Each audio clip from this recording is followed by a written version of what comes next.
আদালত পাড়া, জেলা প্রশাসক, পুলিশ সুপার, সিটি গভর্নর এই আসল জায়গাটাই বন্ধ থাকলে সব 11টা পর্যন্ত সব হামাই গেলা, 11টার পরে আমরা বই গেলাম সব তাহকা আমরা লোকে সালে একই সঙ্গে 5টি ডিভিশনের প্রজেক্টগুলো হাতে নেওয়া সত্ত্বেও শুধুমাত্র সিলেট বাদ দিয়ে বাকি 4টা ডিভিশনের কাজ ইতিমধ্যে 70 থেকে 80% কাজ সম্পন্ন হয়ে গেছে এবং সেই সব বিভাগে আপনারা টাকার পরিমাণ 26 কোটি 37 লক্ষ হইল ঢাকা বিভাগ।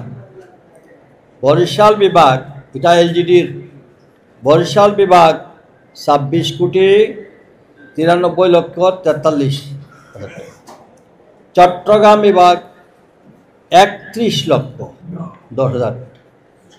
রাজশাহী বিভাগ 24 কোটি 2400 কোটি। আর সিলেটের প্রজেক্ট এখনও বাস্তবায়ন হয়নি।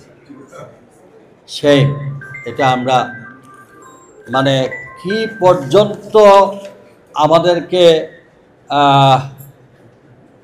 মানে ডিপ্রাইভ করা হচ্ছে এটা এই একটা চিত্র থেকেই পরিষ্কার হওয়া যায়। দাবি আদায় না হলে আমরা রাস্তা থেকে উঠবো না। এটি যদি সর্বশেষ কর্মসূচি হয় এবং এর মধ্যে যদি সবাইকে ব্যাপকভাবে আমরা জানাতে পারি তাহলে মনে হয় আমরা ইনশাআল্লাহ সফল হব। প্ল্যাটফর্মের অবস্থা দেখলে একটু বোঝা যায় আমাদের অবস্থাটা কি। তখন উনি ডিজিকে ডেকে আনলেন এবং ডিজিকে বললেন যে আমরা যারা আজকে আন্দোলন করতে যাচ্ছি এইসব নেতৃবৃন্দের সামনে ডিজিকে অনতিবিলম্বে সিলেট আসতে হবে এবং সিলেট এসে রেলওয়ের প্ল্যাটফর্মে যাতায়াতের সুবিধা সহ আমাদের সঙ্গে আপনাদের সকলের সঙ্গে বসে আমি বললাম আপনারা তারিখ দিবেন আমাদেরকে অন্ততপক্ষে 2 দিন আগে, যাতে আমি সকল নেতৃবৃন্দকে বলতে পারি আমরা নিজেরাই প্ল্যাটফর্মে উপস্থিত হয়ে যাব। আপনি আমাদের কি কি করবে আমরা কর্মসূচি ঘোষণা দিয়েছিলাম। আমাদের দাবিগুলো আমরা বলেছিলাম যে 15 দিনের মধ্যে যদি সরকারের পক্ষ থেকে এটা পদক্ষেপ না নেওয়া হয় বা কী পদক্ষেপ নেবেন সেটার উপর ভিত্তি করে 15 দিন পরে আমরা কর্মসূচি দেব।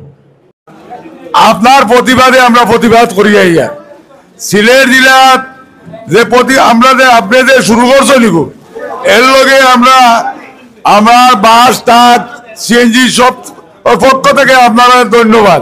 তো এখানে উনি যা বলেছেন সবই সত্য। আমরা ট্রেনের টিকিট এখনো পাচ্ছি না। ট্রেনের টিকিট নিয়ে যে বিড়ম্বনা, যেটার জন্য আমরা ওনার ডাকে আমরা গিয়েছিলাম। আমি নোয়াখালী ফোরামের সভাপতি সাহেব বলছি, আমাদের নোয়াখালীর এখানে প্রায় 400-এর উপরে মানুষ এখানে বসবাস করছে।